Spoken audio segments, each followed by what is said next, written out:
Isang mapagpalang araw sa inyong lahat, mga minamahal naming tagapakinig. Kumusta ang inyong mga puso ngayong araw? Sana ay nasa mabuti kayong kalagayan, saan man kayo naroroon. Narito na naman tayo upang buksan ang isang pahina ng buhay na tiyak na kurot sa inyong damdamin at magbibigay ilaw sa ating mga gabi. Sabi nila, ang pinakamatatalim na patalim ay hindi hawak ng mga kaaway, kundi ng mga taong niyakap natin ng mahigpit. Paano kung ang pag-ibig na inalay mo ng buong buo ay sukliin lamang ng isang malupit na pagtataksil? At paano kung ang huling patak ng iyong luha ay siya palang simula ng iyong pinakamalakas na bagyo? Handa na ba kayo? Huminga ng malalim. Simulan na natin ang kwento ni Sinag. Ang tunog ng malakas na kulog ay sumabay sa pagkabasag ng porselanang pinggan sa sahig. Hindi gumalaw si Sinag. Nakatitig lang siya sa mga piraso ng basag na plato na nagkalat sa paanan niya, kasing durog ng kanyang puso sa sandaling iyon. Sa labas, bumubuhos ang ulan na parang galit ng langit, pero mas malamig ang hanging umiihip sa loob ng kanilang marangyang dining room. Amoy na amoy pa rin ang niluto niyang kare-kare. Ang paborito ni Sigwa, espesyal ito. Ginugol niya ang buong hapon sa pagpapalambot ng karne. Tiniis ang paso sa kanyang daliri mula sa mainit na kawali dahil ngayon ang kanilang ikalimang anibersaryo. Pero ang selebrasyon ay naging bangungot sa loob lamang ng 1 minuto. Nakatayo sa harap niya si Sigwa, ang asawang sinamba niya, ang lalaking pinag-alayan niya ng kanyang pangarap at kinabukasan. Ngunit ang mga mata ni Sigwa ngayon ay walang bahid ng pagmamahal. Puno ito ng dismaya, puno ng puot. At hindi siya nag-iisa. Nakakapit sa braso ni Sigwa si Yasmin, ang best friend ni Sinag mula pa noong kolehiyo. Si Yasmin na tinulungan niyang maghanap ng trabaho. Si Yasmin na laging nakikikain sa kanila tuwing gipit ito. Ngayon, suot ni Yasmin ang isang pulang bestida na binili pa ni Sinag noong nakaraang buwan. Ang kamay nito ay marahang humahaplos sa kanyang tiyan na bahagyang nakaumbok. Binasag ni Sigwa ang katahimikan. Ang bawat salita ay parang latigo. Bingi ka ba, Sinag? Sabi ko, lumayas ka na. Napasinghap si Sinag. Tila ba may nakabara sa kanyang lalamunan. Gusto niyang sumigaw. Gusto niyang magwala. Pero ang tanging lumabas ay isang mahinang hikbi. Sigwa, anong ibig sabihin nito? Nanginginig na tanong ni Sinag. Yasmin, bakit? Tumawa ng mahina si Yasmin, isang tawang matinis at walang awa. Tumingin ito kay Sinag na para bang isa siyang basahan na kailangang itapon. Pasensya na, Bes, ani Yasmin, pero wala ni katiting na pagsisisi sa boses nito. Kailangan na ng anak namin ang tatay niya. At kailangan na rin ni Sigwa ng isang babaeng kayang bumuo ng pamilya. Hindi tulad mo, na puro sakripisyo lang ang alam, pero baog naman. Parang sinampal ng bakal si Sinag. Napahawak siya sa gilid ng mesa. Ang isyu ng hindi nila pagkakaroon ng anak, ang pinakamalaking sugat sa kanyang pagkatao. At ngayon, ang matalik niyang kaibigan, ang nagdidiin ng kutsilyo sa sugat na yon. Tumingin si Sinag kay Sigwa, nagmamakaawa ang mga mata. Umaasang sabihin ng asawa na biro lang ang lahat, na panaginip lang ito. Sigwa, pinaghirapan natin ang bahay na ito, bulong ni Sinag. Ako ang nagpaaral sa iyo nung panahong wala kang wala. Ako ang nagbenta ng lupa ni na tatay para sa negosyo mo. Hindi mo pwedeng gawin sa akin to. Lumapit si Sigwa sa kanya. Sa isang iglap, hinablot nito ang braso ni Sinag at kinaladkad siya palapit sa pintuan. Wala akong utang na loob sa iyo, Sinag. Sigaw ni Sigwa, ang mukha ay namumula sa galit. Binayaran ko na yon sa 5 taon na pagtitiis ko sa iyo. Sawang-sawa na ako sa pagmumukha mong laging nagpapaalala kung gaano ako kahirap dati. Gusto ko ng bagong buhay, buhay na wala ka. Binuksan ni Sigwa ang pintuan. Ang hangin at ulan ay agad na pumasok, bumasa sa sahig. Sa labas, sa gitna ng dilim at putik, nakita ni Sinag ang kanyang mga maleta. Kanina pa pala nila ito inihagis doon bago pa man sila pumasok. Planado ang lahat. Matagal na nila itong pinaghandaan. Sigwa, parang awa mo na. Humagulgol si Sinag, lumuhod at kumapit sa binti ng asawa. Wala akong pupuntahan. Gabi na. Bumagyo. Huwag mo naman akong itapon na parang hayop. Tinabig siya ni Sigwa ng malakas, kaya napaupo siya sa basang semento ng porch. Problema mo na yan. Malamig na, sabi ni Sigwa. Naramdaman ni Sinag ang hapdi ng pagkakabagsak. Tumingala siya at nakita si Yasmin na nakadungaw sa likod ni Sigwa. Nakangiti habang nakasandal ang ulo sa balikat ng lalaking minahal ni Sinag nang higit sa sarili. Paalam, Sinag! Bulong ni Yasmin. At sa isang malakas na kalabog, isinara ang pinto. Naiwan si Sinag sa dilim. Ang ingay ng kandado na inilock mula sa loob ay ang huling tunog na dumurog sa kanyang pag-asa. Dahan-dahan siyang tumayo, pero nanghina ang kanyang mga tuhod. Napaupo siya sa gitna ng kalsada sa ilalim ng malakas na ulan. Ang tubig na umaagos sa kanya ay humahalo sa kanyang mga luha. Ang suot niyang puting blusa ay naging putik. Ang kanyang buhok ay basang-basa at magulo. Wala na. Tapos na ang lahat. Ang bahay, ang asawa, ang kaibigan, ang dignidad. Lahat ay kinuha sa kanya sa isang gabi. Nanginginig sa ginaw, niyakap ni Sinag ang sarili. Wala siyang maramdaman kundi ang lamig na tumatagos hanggang buto. Gusto na niyang sumuko. Gusto na niyang pumikit at hindi na gumising. Sa gitna ng hampas ng ulan, may narinig siyang tunog ng makina. Isang lumang taxi ang dahan-dahang huminto sa tapat niya. Ang headlight nito ay tila dalawang mata na tumatagos sa dilim. Kilala niya ang taxi na ito. Ito ang sasakyan ni Mang Lakan, ang matandang driver na madalas niyang sinasakyan kapag pumupunta siya sa palengke. Ang mabait na matanda na lagi niyang binibigyan ng sobrang ulam o tip. Bumukas ang pinto ng driver's seat.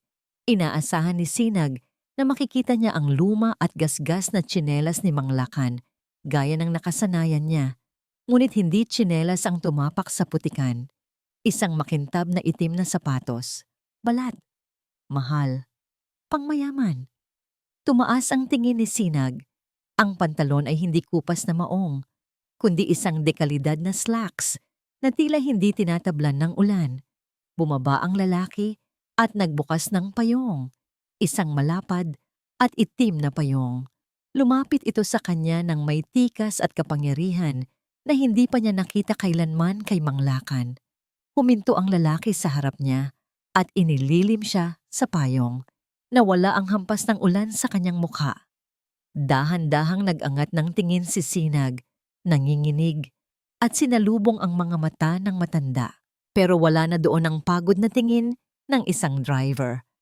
Ang nakikita niya ngayon ay mga matang puno ng apoy, talino, at awa. Tumayo ka, Sinag.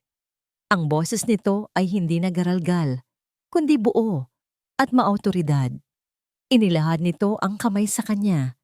Sa daliri nito ay may suot na singsing na may malaking gintong agila, ang sagisag ng kapangyarihan.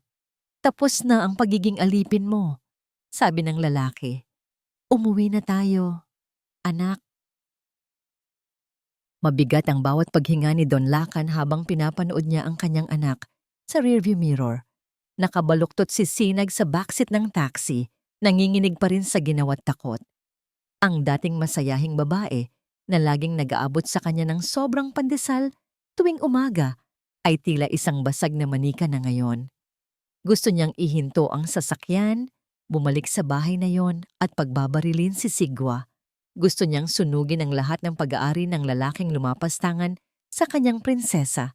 Pero pinigilan niya ang sarili. Alam ni Lakan na hindi yon ang kailangan ni Sinag ngayon. Hindi nito kailangan ng isang mamamatay tao. Kailangan nito ng ama. Mamang Lakan. Basag na boses ni Sinag mula sa likod. Saan? Saan po tayo pupunta?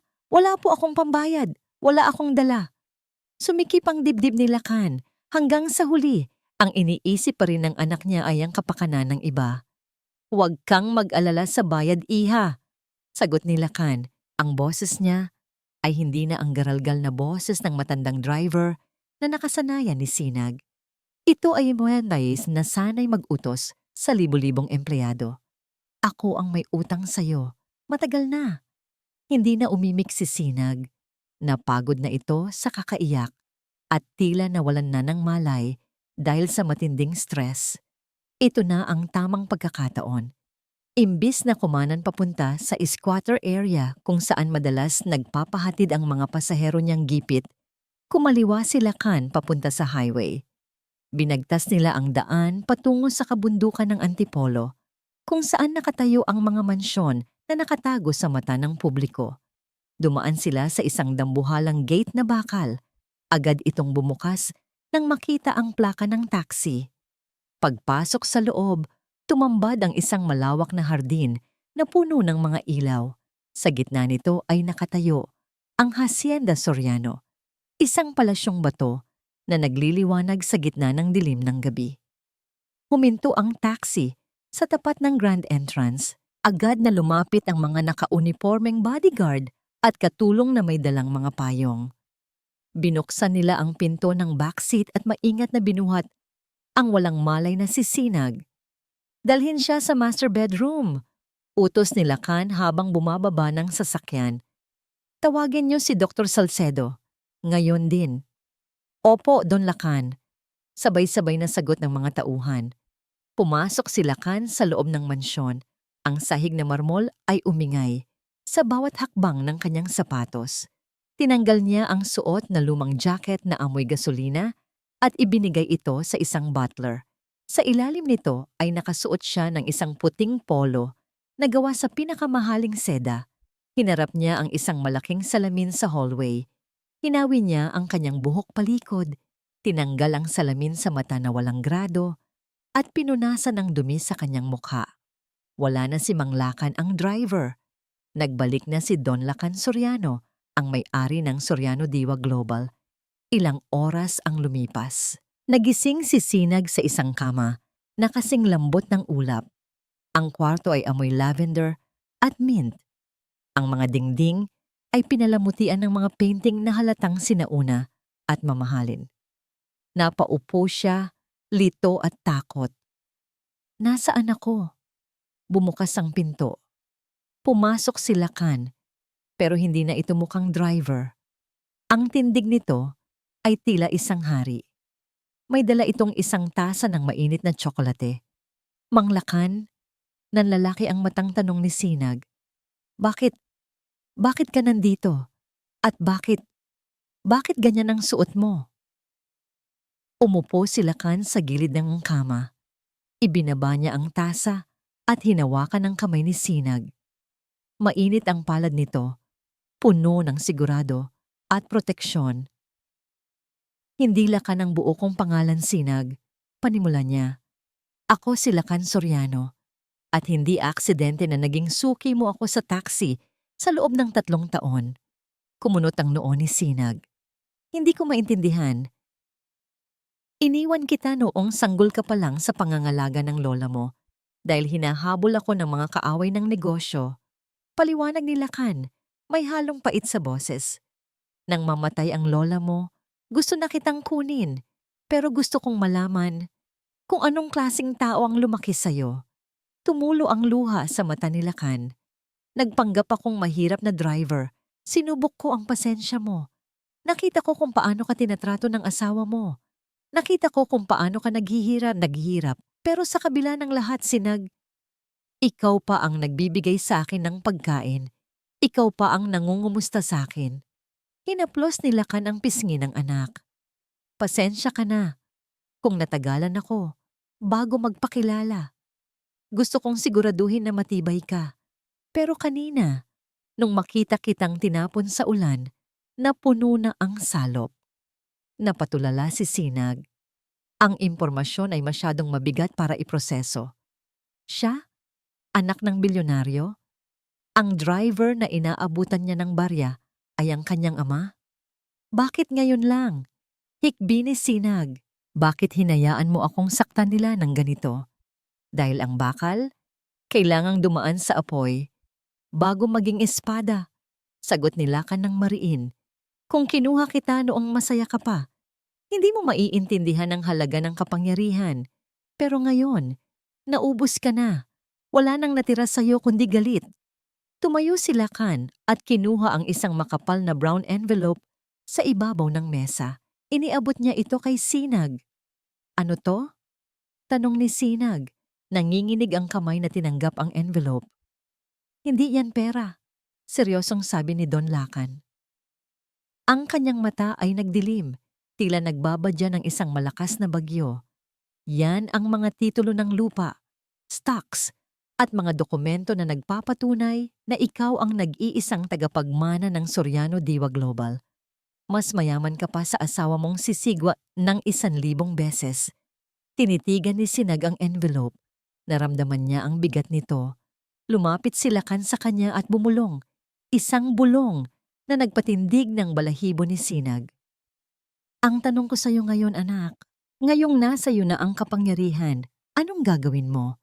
Iiyak ka na lang ba dito habang nagpapakasaya sila sa bahay na pinaghirapan mo? O gagamitin mo ito para singilin sila sa lahat ng inutang nila sa iyo? Napatingin si Sinag sa refleksyon niya sa salamin sa tapat. Basag ang mukha, magaang mata. Pero sa loob ng mga matang iyon, may isang bagong apoy na nagsisimulang sumindi. Huminga siya ng malalim. At sa unang pagkakataon, hindi na ito tunog ng paghikbi. Ito ay tunog ng paghahanda sa digmaan. Malakas ang lagitik ng apoy. Sa likod ng mansyon ng mga Soriano, nakatayo si Sinag sa harap ng isang malaking drum na bakal. Ang init ng apoy ay dumadampi sa kanyang mukha, pero mas mainit ang nag-aalab na puot sa kanyang dibdib. Isa-isa niyang inihulog sa apoy ang mga gamit na nagpapaalala sa kanyang nakaraan. Ang kupas na duster na suot niya tuwing naglalaba, ang apron na may mantsa ng mantika, ang mga murang tsinelas, at huli, ang wedding album nila ni Sigwa. Pinanood niyang lamunin ng apoy ang mukha ng asawang nagtaksil sa kanya. Nakaramdam siya ng sakit, oo, pero sa bawat segundong natutupok ang litrato, gumaan ng kaunti ang kanyang pakiramdam. Patay na si Sinag, bulong niya sa sarili. Sinunog na siya kasama ng mga basurang ito. Maganda yan, pero hindi sapat ang apoy para manalo sa gera. Napalingon si Sinag, isang lalaki ang nakatayo sa di kalayuan.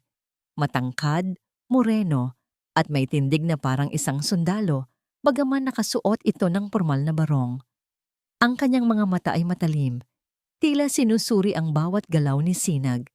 Ito si Attorney Tanggol Magbanua, ang kanang kamay ng kanyang ama at ang magiging guru niya sa mundo, batas at negosyo.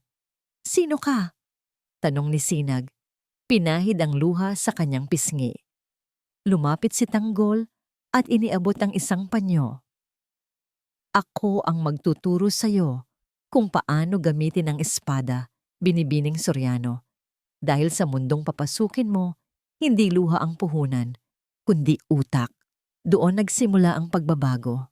Lumipas ang mga linggo at ang mansyon ay naging isang training ground. Wala ng oras para umiyak.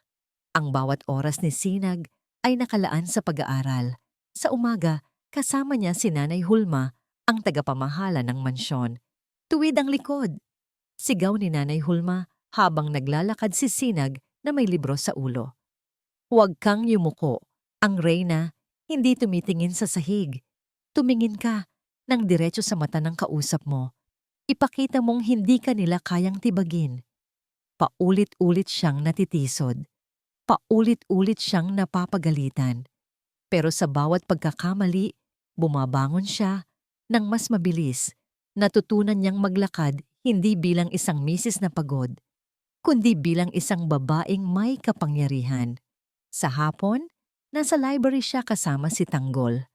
Ang lamesa ay puno ng makakapal na libro Tungkol sa corporate law, finance at asset management. Basahin mo to. Utos ni Tanggol, ibinagsak ang isang folder. Yan ang financial report ng kumpanya ni Sigwa. Binuklat ito ni Sinag. Puro utang, nalulugi na sila. Tumpak, ngisi ni Tanggol. Maraming paraan para pumatay ng tao, Sinag.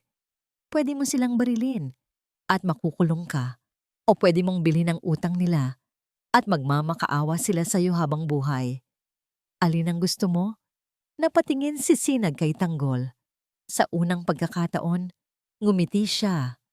Isang nangiting mapanganib. Gusto kong lumuhod sila. Pero hindi pa tapos ang transformasyon. Isang gabi, humarap si Sinag sa malaking salamin sa kanyang kwarto. Hawak niya ang isang gunting. Hinawakan niya ang kanyang mahabang buhok. Ang buhok na gustong-gusto ni Sigwa. Ang buhok na laging hinihila ni Yasmin kapag nagbibiruan sila dati. Ang buhok na naging saksi sa kanyang pagiging martir. Ayoko na nito, sabi niya. Crit, crit. Bumagsak sa sahig ang mahahabang hibla ng buhok. Wala nang panghihinayang, bawat gupit ay pagpapalaya. Nang matapos siya, iba na ang babaeng nakatingin sa salamin. Maikli na ang kanyang buhok, hanggang balikat, malinis at sopistikado. Ang mukha niya ay mas lumitaw, matapang, prominente, at handa nang humarap sa mundo. Pumasok si Don Lacan sa kwarto. Napatigil ito nang makita ang anak.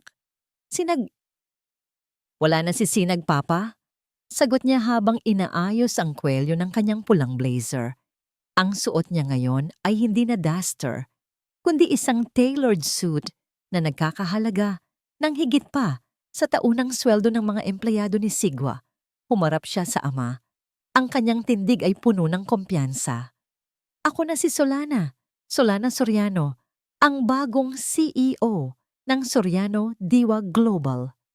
Tumango si Don Lacan. May pagmamalaki sa kanyang mga mata. Handa na ang sasakyan. CEO Solana. Hinihintay ka na ng Board of Directors. Samantala, sa kabilang panig ng lungsod. Nanonood ng balita si Sigwa at Yasmin habang nag-aagahan. Masaya sila. Akala nila ay nakuha na nila ang lahat.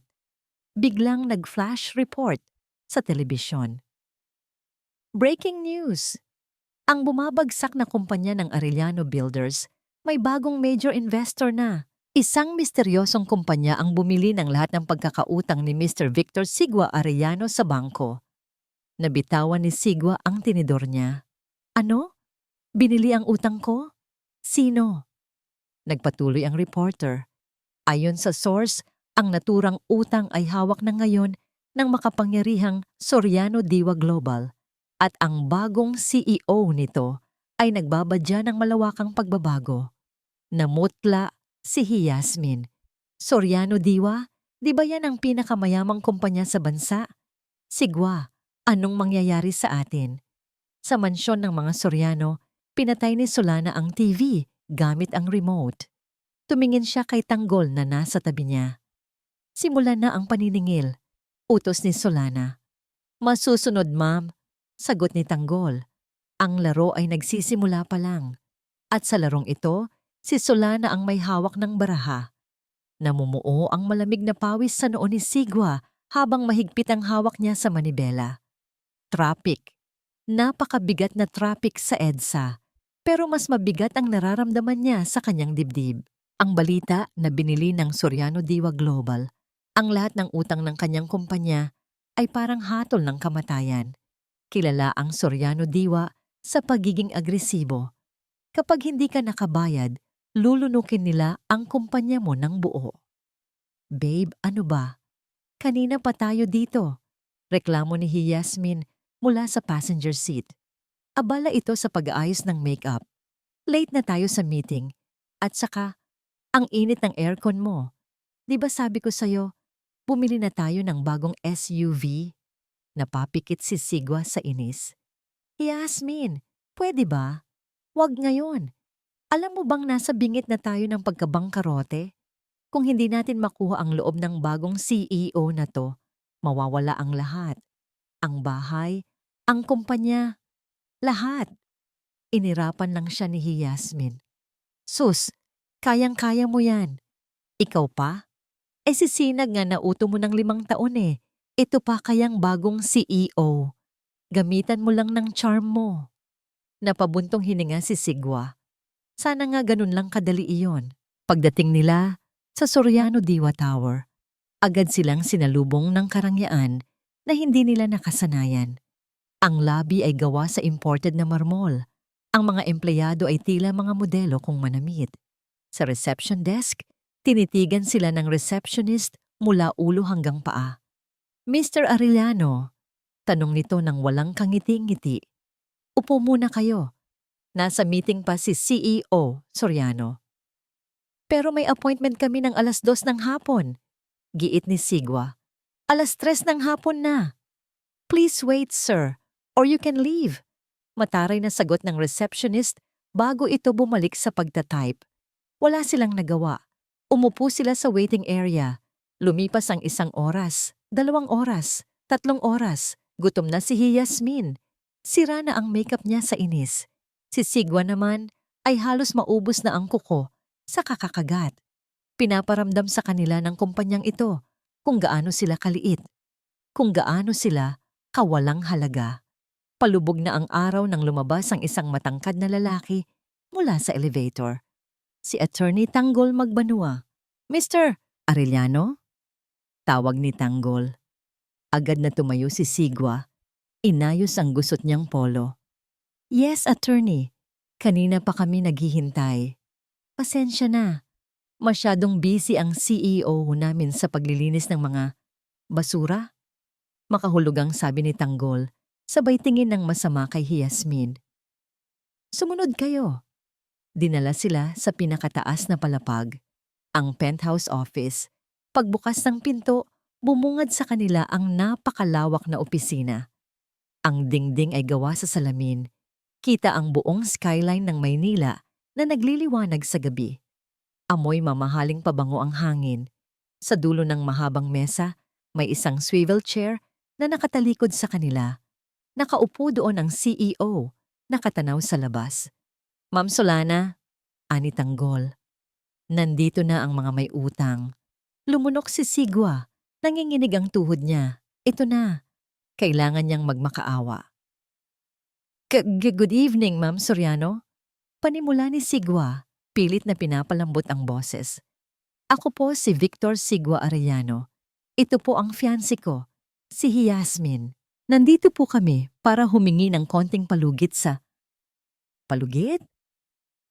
Ang boses na sumagot ay malamig, pamilyar, pero nakakapangilabot. Dahan-dahang umikot ang upuan. Parang tumigil ang mundo ni Sigwa. Ang babaeng nakaupo sa harap niya ay nakasuot ng itim na suit na may silver brooch. Ang buhok nito ay maikli at fierce. Ang mukha nito ay may light makeup na nagpapalitaw sa ganda nitong hindi niya nakita noon dahil sa dumi ng gawaing bahay. Pero ang mga mga matang yon ay kilalang kilala niya. Napaatras si Yasmin at napahawak sa bibig. Sa sinag, hindi makahinga si Sigwa. Sinag, ikaw. Ikaw ang CEO? Tumayo si Solana. Ang tunog ng kanyang high heels sa sahig ay parang tunog ng martilyo ng hukom. Lumapit siya ng dahan-dahan kay Sigwa. Hindi siya yumuko. Sa katunayan, tila mas tumangkad siya at naging higante sa paningin ni Sigwa. Ngumisi si Sigwa. Pilit na pinapagana ang utak kahit gulat na gulat. Babe, ikaw pala yan. Diyos ko, akala ko kung sino. Grabe ang ganda ng biro mo ha. Look, alam kong galit ka, pero pwede nating pag-usapan to. Mag-asawa pa rin tayo, di ba? Akmang hahawakan ni Sigwa ang braso ni Solana. Don't touch me. Mariing utos ni Solana.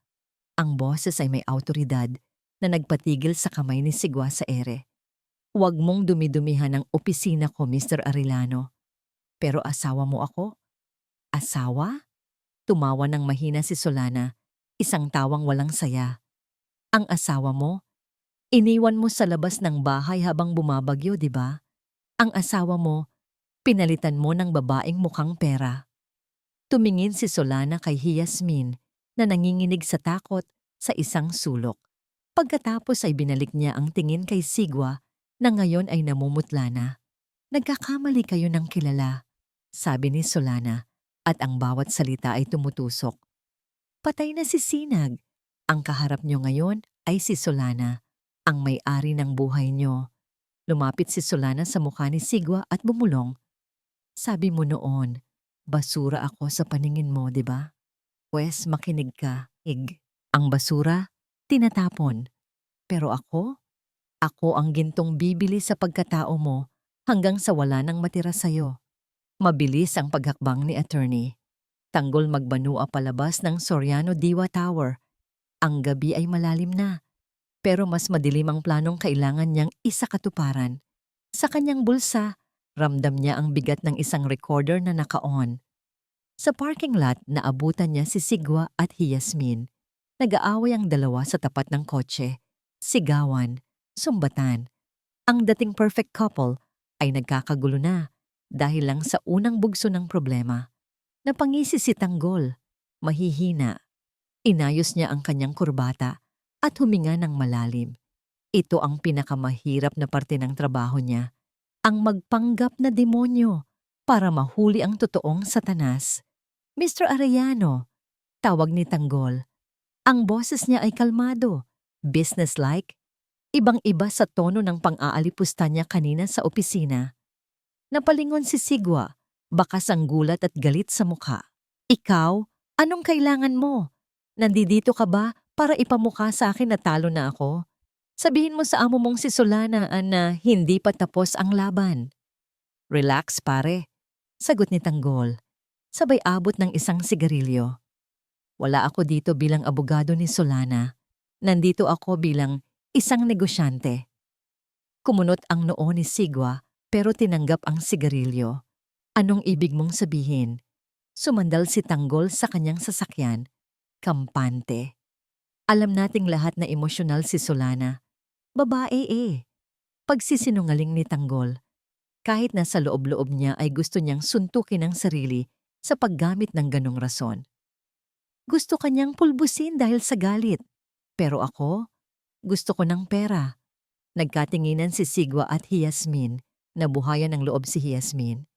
Diretsuhin mo kami, attorney, sabi ni Yasmin.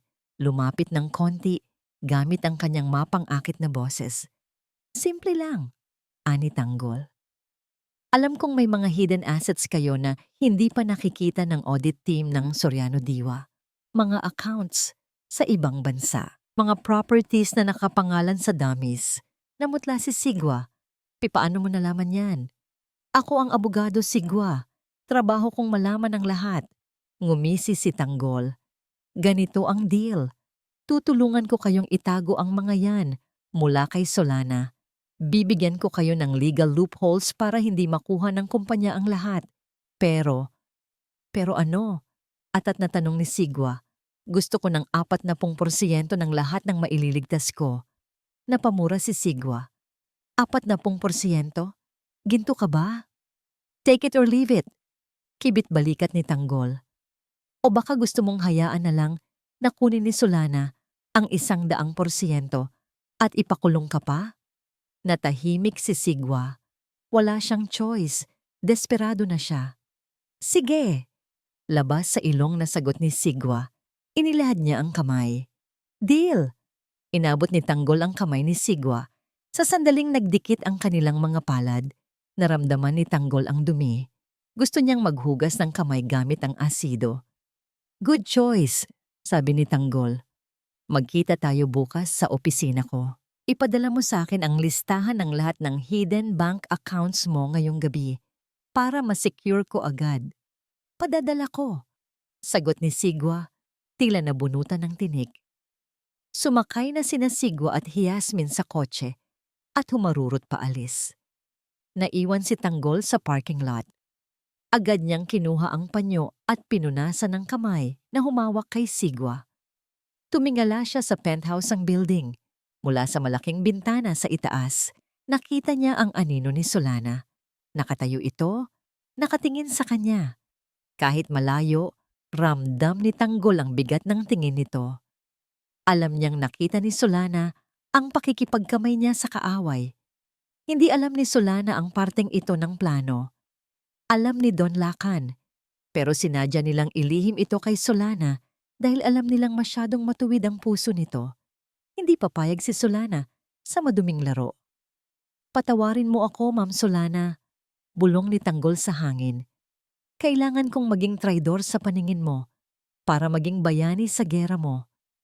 Sumakay si Tanggol sa kanyang sasakyan. Bubuksan na sana niya ang makina nang tumunog ang kanyang cellphone. Isang text message mula kay Yasmin. Binuksan niya ito. Message, huwag kang pakasisiguro, attorney. Alam kong may gusto ka sa asawa ni Sigwa noon pa man. Kung niloloko mo kami, ako mismo ang dudurog sa'yo. Napahigpit ang hawak ni Tanggol sa manibela. Matalas ang pakiramdam ni Yasmin. Delikado. Napatingin siya sa recorder sa passenger seat. Nakuha niya ang verbal agreement ni Sigwa na may hidden wealth ito. Isang krimen. Pero kulang pa. Kailangan niya ang dokumento. Kailangan niyang mag-ingat. Isang maling galaw at hindi lang kaso ang mawawala sa kanya, kundi pati ang tiwala ng babaeng lihim niyang minamahal. Pinaandar niya ang makina at humarurot sa dilim ng Maynila. Ang laro ng mga ahas ay nagsimula na. Hindi mapakali si Yasmin. 2:00 na ng madaling araw, pero gising na gising pa rin ang kanyang diwa. Nakaupo siya sa vanity mirror ng kanilang kwarto, hawak ang calling card ni attorney. Tanggol magbanwa. Pinagmasdan niya ang natutulog na si Sigwa sa kama. Humahilik ito ng malakas. Mahimbing ang tulog dahil sa good news daw na dala ni Tanggol kanina. Tanga. Napakadaling mauto ni Sigwa, pero iba si Yasmin. Ang ilong niya ay sanay sa amoy ng pera at sanay din sa amoy ng patibong. Masyadong madali. Bulong niya habang pinipitik ang card. Bakit tutulungan ng abogado ni Sinag ang kaaway ng boss niya kapalit lang ng 40%? Kung kayang kunin ni Sinag ang lahat, bakit pa siya makikipaghati? May hindi tama. Naalala niya ang tingin ni Tanggol kay Sinag. Ngayon ay Solana na. Sa opisina kanina. Mabilis lang yon, isang iglap. Pero nakita ni Yasmin ang isang bagay na pamilyar, pag-aalala. Hindi tumitingin ng ganun ang isang abogado sa kanyang kliyente. Ganun tumingin ang isang lalaking nagmamahal. Kinuha ni Yasmin ang kanyang cellphone at tinawagan ng isang kakilala na private investigator. Sundan mo si Attorney Magbanua bukas. Utos niya ng pabulong. Gusto kong malaman ang bawat galaw niya, bawat taong kinakausap niya, at lalo na kung saan sila nagkikita ng bruhang Solana na yan. Kinabukasan, nakatago ang sasakyan ni Yasmin sa lilim ng isang malaking puno ng acacia. Nasa tapat sila ng bahay Aruga, isang ampunan sa gilid ng lungsod. Dito dinala ng investigator ang impormasyon kung nasaan si Tanggol. Nakita niya si Tanggol na nakatayo sa gate, tila may hinihintay. Hindi ito naka-Amerikana. Naka-polo shirt lang ito, mukhang simpleng tao. Ilang minuto lang. Dumating ang isang itim na SUV. Bumaba si Solana. Wala ang kanyang bodyguard. Naka-shades ito at mukhang balisa. Mula sa loob ng kanyang kotse, inilabas ni Yasmin ang kanyang kamera na may mahabang lente. Click. Click. Nakita niya sa lente ang ekspresyon ng mukha ni Solana. Galit ito. Bakit mo hinarap si Sigwa kagabi? Sigaw ni Solana. Hindi naririnig ni Yasmin ang boses, pero nababasa niya ang galaw ng bibig. Nakita kitang nakipagkamay sa kanya. Traidor ka ba, Tanggol? Umiling si Tanggol. Hinawakan nito ang braso ni Solana para pakalmahin. Makinig ka sa akin, Solana. Parte ito ng plano. Kailangan kong lumapit sa kanila para makuha ang ebidensya. Bitawan mo ako. Pumigla si Solana. Halos madapa siya pero mabilis siyang nasalo ni Tanggol. Sa anggulo ng kamera ni Yasmin, hindi ito mukhang pagtatalo. Dahil sa layo, ang paghawak ni Tanggol sa braso ni Solana ay mukhang yakap. Ang pagsalo nito, ay mukhang proteksyon. Ang lapit ng kanilang mga muka ay tila dalawang magkasintahan na nagbubulungan ng matatamis na salita. Napangiti si Yasmin, isang ngiting demonyo. Gotcha! Bulong niya. Kumuha pa siya ng maraming shots. Yung mga anggulong mukhang intimate. Yung mga sandaling nagkatinginan sila ng matagal. Sa huli, nakita niyang sumakay si Solana sa kotse at naiwan si Tanggol na nakayuko. Sa mata ng iba, mukha itong lover's quarrel. Perpekto. Kinagabihan, sa bahay ni na Sigwa, masayang nagbubukas ng wine si Sigwa. Babe, celebrate tayo. Nipadala ko na kay Attorney Tanggol ang listahan ng accounts. Sabi niya, bukas na bukas din, aayusin na niya ang papeles para maitago to kay Solana. Tahimik lang si Yasmin na nakaupo sa sofa. Hawak niya ang isang brown envelope. Sigwa, tawag niya. Seryoso ang boses. Oh, bakit parang Biyernes Santo ang mukha mo? Tanong ni Sigwa habang nagsasali ng alak. Inihagis ni Yasmin ang envelope sa lamesa. Dumulas ito at tumama sa baso ng wine. Tingnan mo yan. Nagtataka. Binuksan ni Sigwa ang envelope. Bumulaga sa kanya ang mga litrato. Si Tanggol at si Solana. Magkahawak kamay sa paningin niya. Magkayakap. Nagtititigan sa labas ng ampunan. Namutla si Sigwa. Ano to? Ang tanga mo talaga. Tumayo si Yasmin at lumapit sa kanya. Sa tingin mo ba talaga kakampi mo si Tanggol? Tingnan mo sila. Hindi lang sila mag-business partner, Sigwa. Mukhang matagal na silang may relasyon. Pero, sabi niya, ginamit ka lang nila. Sigaw ni Yasmin. Dinidiin ang bawat salita para saktan ng ego ni Sigwa. Pinapaikot ka lang nila para ibigay mo mismo sa kanila ang ebidensya ng yaman mo. At ikaw naman, parang asong sunod-sunuran, binigay mo lahat. Nabitawan ni Sigwa ang baso ng wine. Basag. Ang pulang alak ay kumalat sa puting carpet na parang dugo. Umupo si Sigwa. Hawak ang kanyang ulo. Ang pag-asa kanina ay napalitan ng matinding takot at galit. Naisahan siya. Niloko siya. At ang mas masakit, ang asawang tinalikuran niya ay may kasama ng ibang lalaki ngayon. Isang lalaking mas matalino at mas magaling kaysa sa kanya. Papatayin ko siya, bulong ni Sigwa. Ang kanyang mata ay namumula na parang sa baliw. Papatayin ko silang lahat. Napangisi si Yasmin sa likod niya. Ang lason ay umepekto na. Ngayon, magkakapatayan na sila at siya ang manunood sa gilid habang hinihintay kung sino ang matitira para dilaan ang mga buto. Ang amoy ng bagong timplang kape ang bumalot sa opisina ni Attorney Tanggol Magbanua. Kalmado ang paligid. Ang tangi lang maririnig ay ang mahinang pag-click ng kanyang keyboard habang sinusuri niya ang listahan ng mga bank accounts na ipinadala ni Sigwa.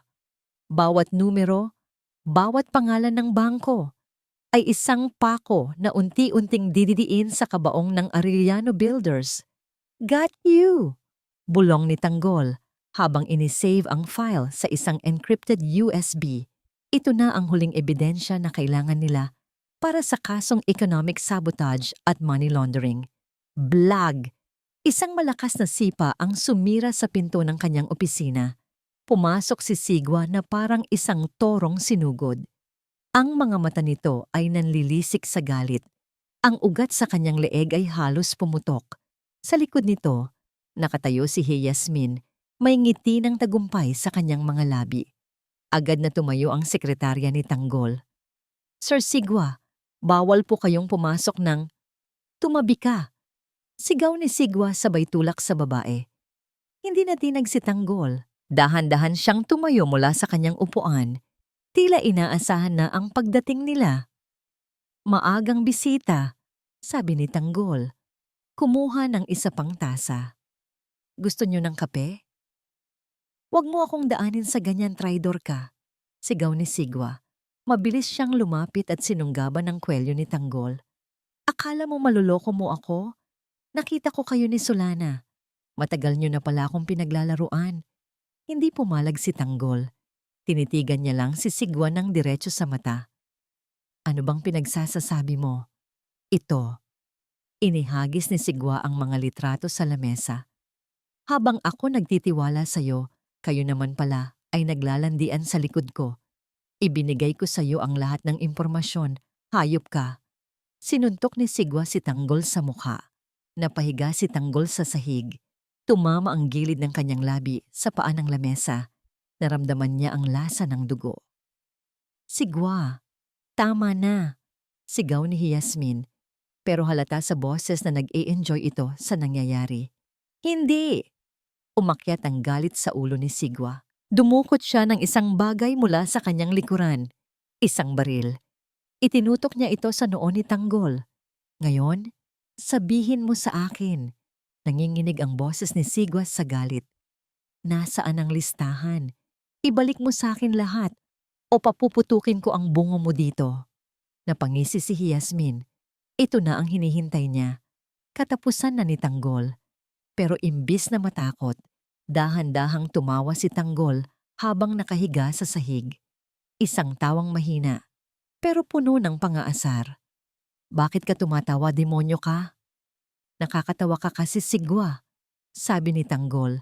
Dahan-dahang umupo habang nakatutok pa rin ang baril sa kanya. Ang tapang-tapang mo. Feeling mo ikaw ang hari. Pero alam mo ba ang totoo? Pinunasan ni Tanggol ang dugo sa kanyang labi, gamit ang likod ng kanyang kamay. Wala kang kwenta. Gago ka! Akmang kakalabitin na ni Sigwa ang gatilyo. Gusto mong malaman kung bakit hindi ka magkaanak? Mabilis na sabi ni Tanggol. Napatigil si Sigwa. Ang daliri niya ay nanigas sa gatilyo. Anong sabi mo? Tingin mo ba talaga si Sinag ang may problema? Tanong ni Tanggol. Dahan-dahang tumayo. Hindi niya pinansin ang baril. O baka naman, ayaw mo lang aminin sa sarili mo ang katotohanan? Lumakad si Tanggol papunta sa kanyang drawer, tila walang takot. Binuksan niya ito at inilabas ang isang folder. Isang folder na kulay abo, may nakasulat na confidential. Inihagis niya ito sa paanan ni Sigwa. Ano to? Nanginginig na tanong ni Sigwa. Hindi inaalis ang tingin kay Tanggol. Basahin mo. Utos ni Tanggol. Nanginginig ang kamay. Pinulot ni Yasmin ang folder at binuksan ito. Nanlaki ang kanyang mga mata sa nabasa. Ano yan, Yasmin? Tanong ni Sigwa. Medical? Medical records mo ito, Sigwa. Bulong ni Yasmin, hindi makapaniwala. Mula sa St. Luke's. Noong 2022 pa. Ano ang resulta? Huminga ng malalim si Yasmin.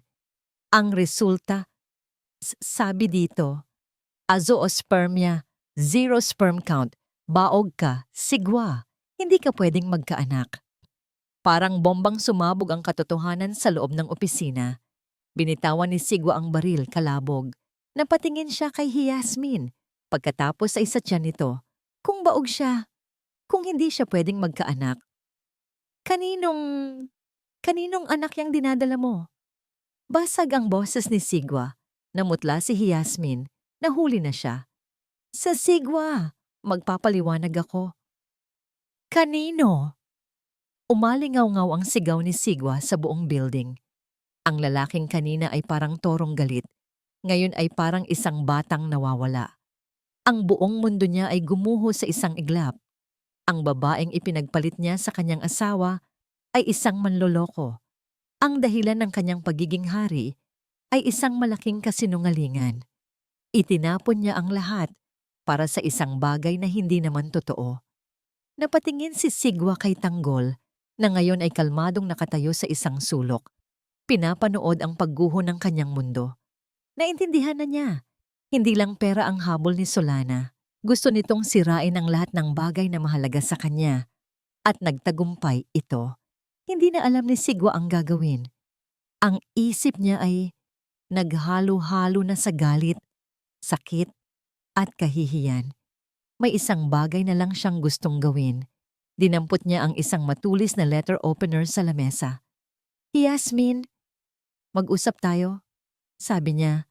Ang boses ay nakakakilabot sa kalmado. At tumakbo siya palabas ng opisina, hinahabol ang babaeng sumira sa kanya. Mabilis ang tibok ng puso ni Solana habang pababa ang elevator. Kakatawag lang sa kanya ni Tanggol. Isang maikling tawag, isang pangungusap lang na nagpatindig ng lahat ng balahibo niya. Pumunta ka sa bahay mo, sa dati mong bahay. Ngayon na, nagwawala si Sigwa.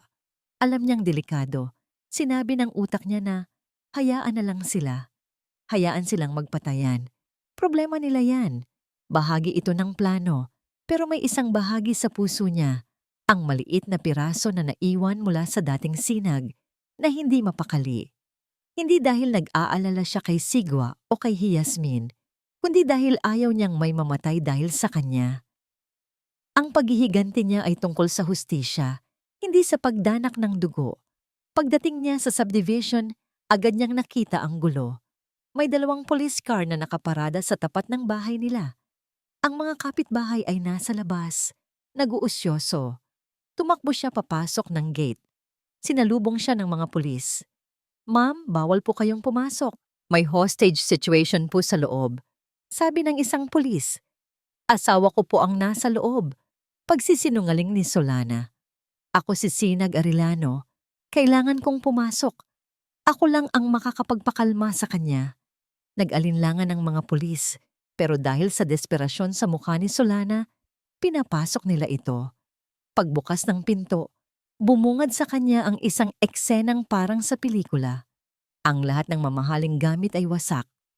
Basag ang mga florera, punit ang mga kurtina, at sa gitna ng sala, nakaluhod si Yasmin habang nakatutok sa leeg niya ang isang matulis na bubog mula sa nabasag na bote ng alak. Hawak ito ni Sigwa. "Sigwa!" tawag ni Solana. Napalingon si Sigwa. Ang mukha nito ay puno ng luha at galit. Ang dating makisig na lalaki ay mukha ng halimaw. Bulong ni Sigwa, tila hindi makapaniwala. Ang galit sa kanyang mata ay biglang napalitan ng matinding kalungkutan.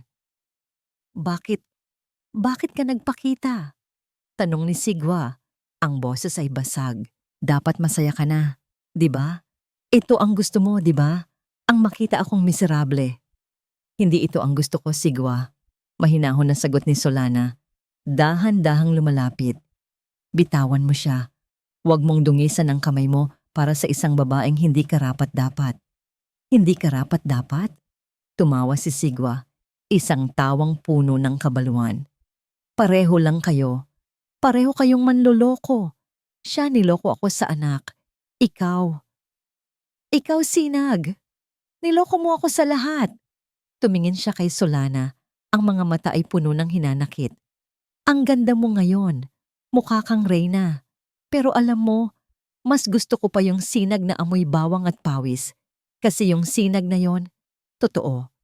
Yung sinag na yon, mahal ako." Nasaktan si Solana sa narinig niya. Isang kirot na matagal na niyang hindi naramdaman. "Wala na yung sinag na yon, Sigwa," mariing sabi ni Solana. "Pinatay mo siya nung gabing itinapon mo siya sa ulan." Sa pagkabigla at sakit na naramdaman ni Sigwa sa mga salitang yon, bahagyang lumuwag ang hawak niya sa bubog na nakatutok kay Yasmin. At iyon ang pagkakamaling nagawa niya. Mabilis pa sa 4:00, ginamit ni Yasmin ang pagkakataon. Itinulak niya ng malakas si Sigwa. Natumba si Sigwa at nabitawan ang bubog.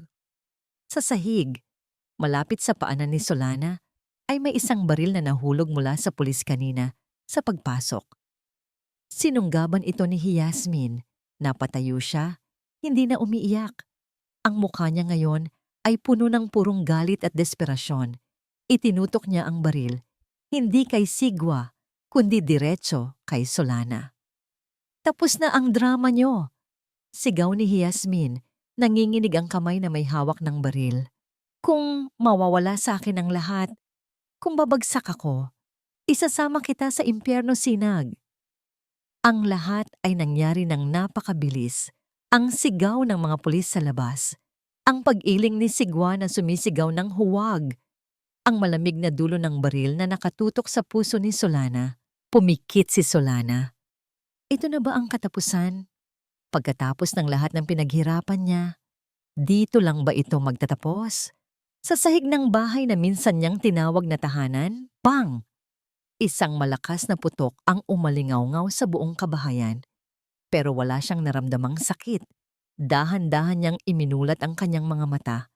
Nakatayo sa harap niya si Tanggol. Ang kanyang katawan ay nagsilbing panangga. Ang puting polo shirt ni Tanggol ay unti-unting nagkakaroon ng bilog na mantsa. Isang mantsang pula, lumalaki at basang-basa. Titanggol, nautal na sabi ni Solana. Ngumiti si Tanggol sa kanya, isang ngangiting pilit at puno ng sakit, bago ito unti-unting bumagsak sa kanyang mga braso. Nahuli ng mga pulis si Yasmin na tulala at hawak pa rin ang umuusok na baril. Sinunggaban din nila si Sigwa na napaupo na lang sa sahig, umiiyak na parang bata, habang pinapanood ang eksena. Pero wala nang pakialam si Solana sa kanila. Ang buong mundo niya ay nakasentro sa lalaking nakahandusay ngayon sa kanyang kandungan, tuguan at hirap na huminga. Tanggol, bakit mo ginawa yon? Humagulgol si Solana, niyugyug ang katawan nito. Bakit? Hinawakan ni Tanggol ang pisngi ni Solana gamit ang nanginginig niyang kamay. Dahil trabaho kong protektahan ka.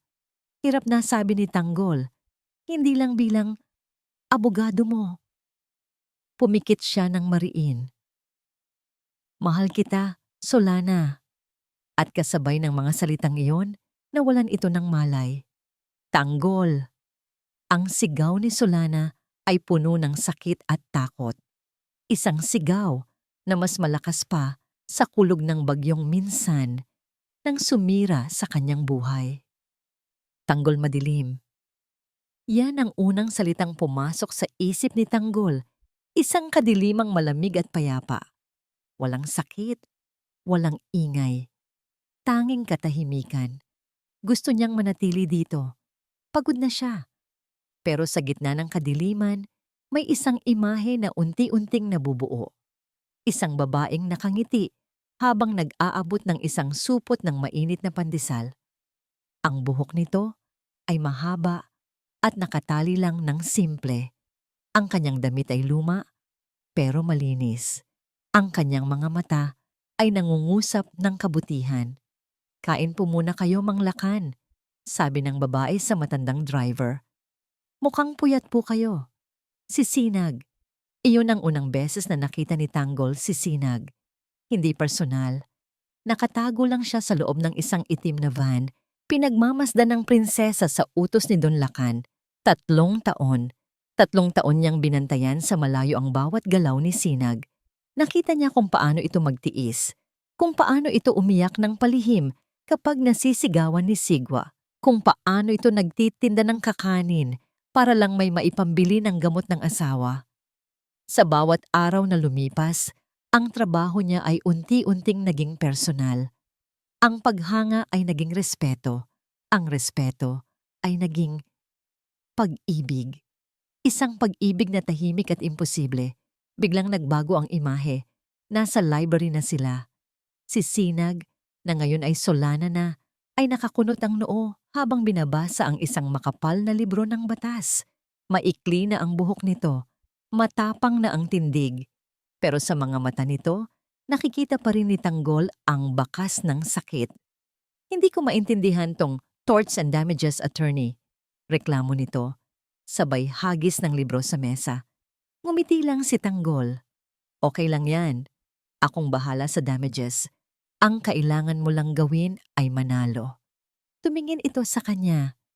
Isang tinging tumagos hanggang sa kaluluwa niya. Salamat, Tanggol. Hindi ko alam ang gagawin ko kung wala ka.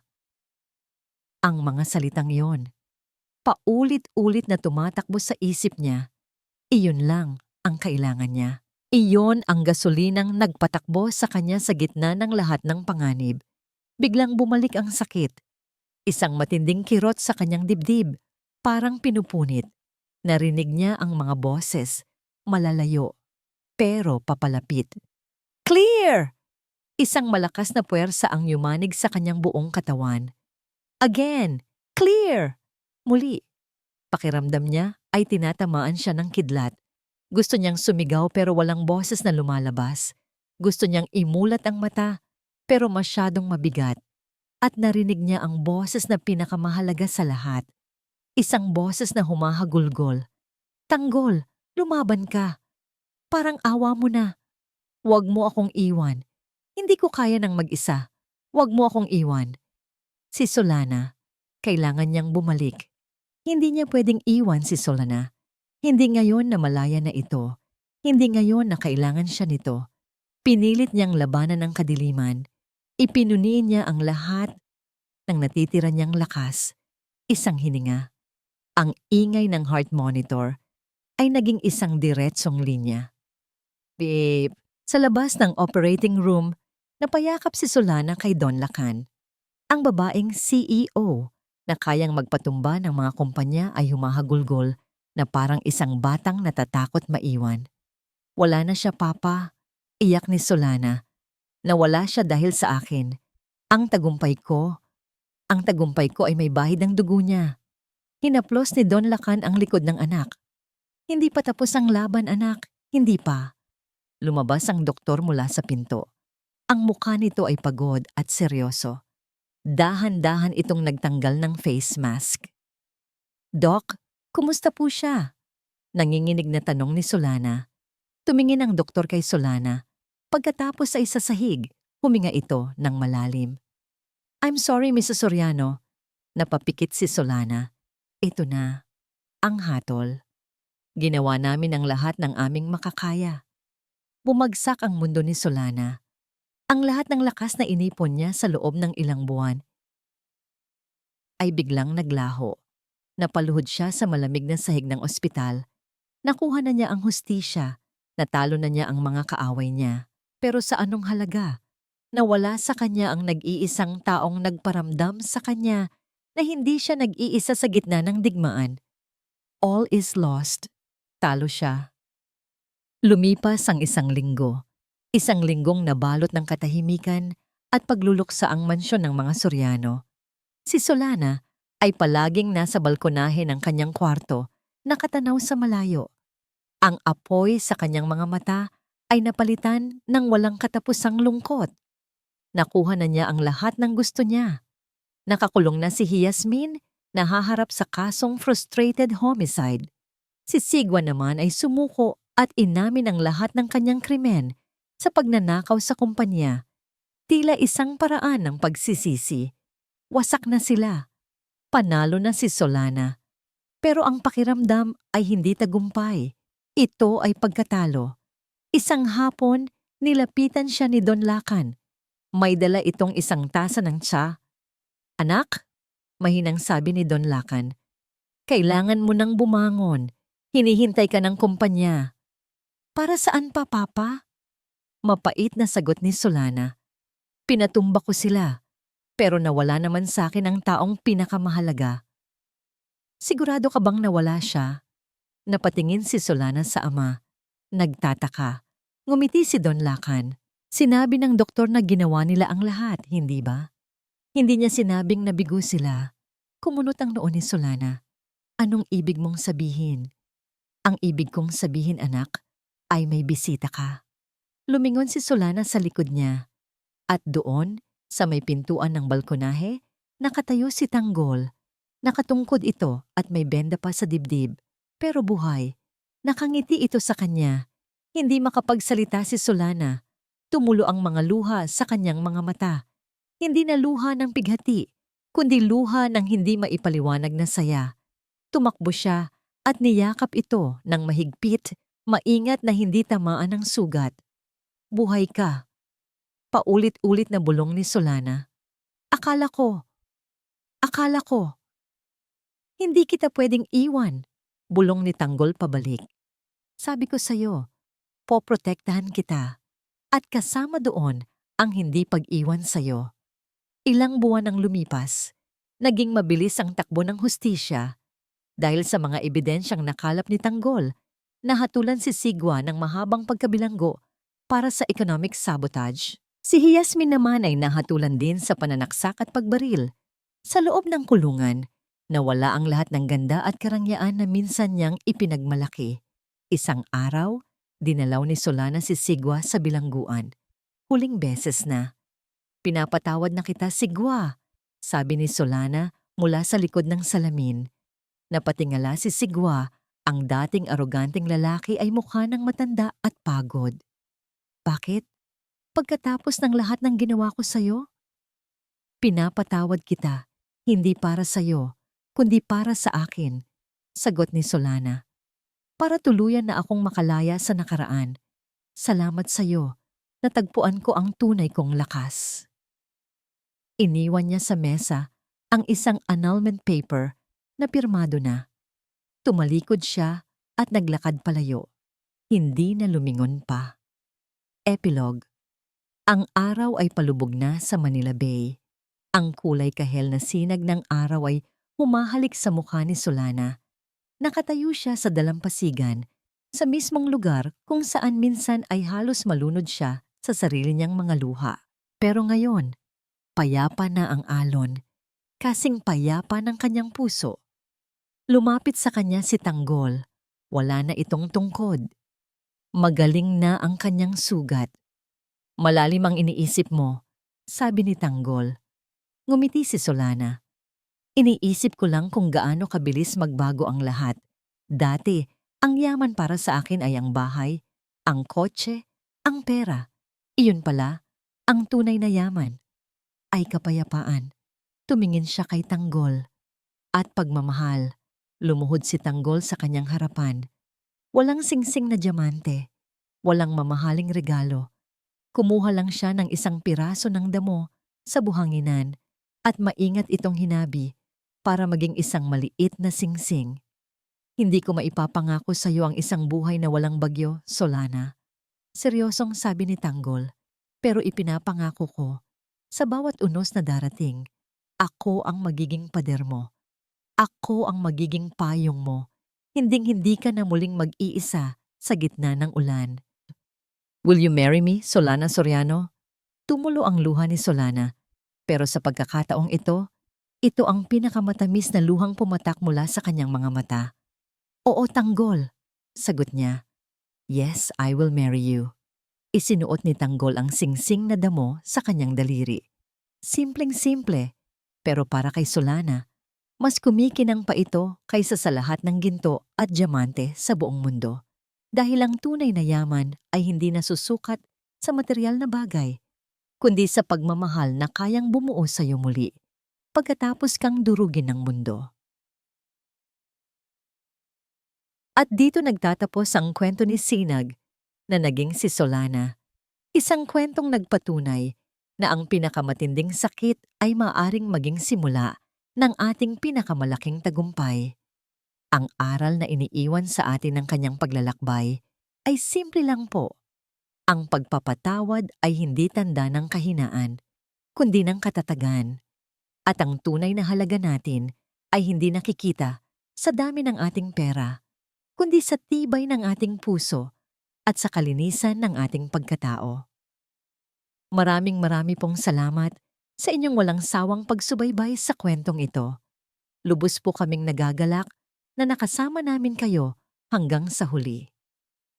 Ngayon, kami naman po ang magtatanong sa inyo, anong uri ng kwento ang gusto ninyong marinig sa susunod? Kwento ng isang ina na nagsasakripisyo o kwento ng isang pag-ibig na ipinagbabawal?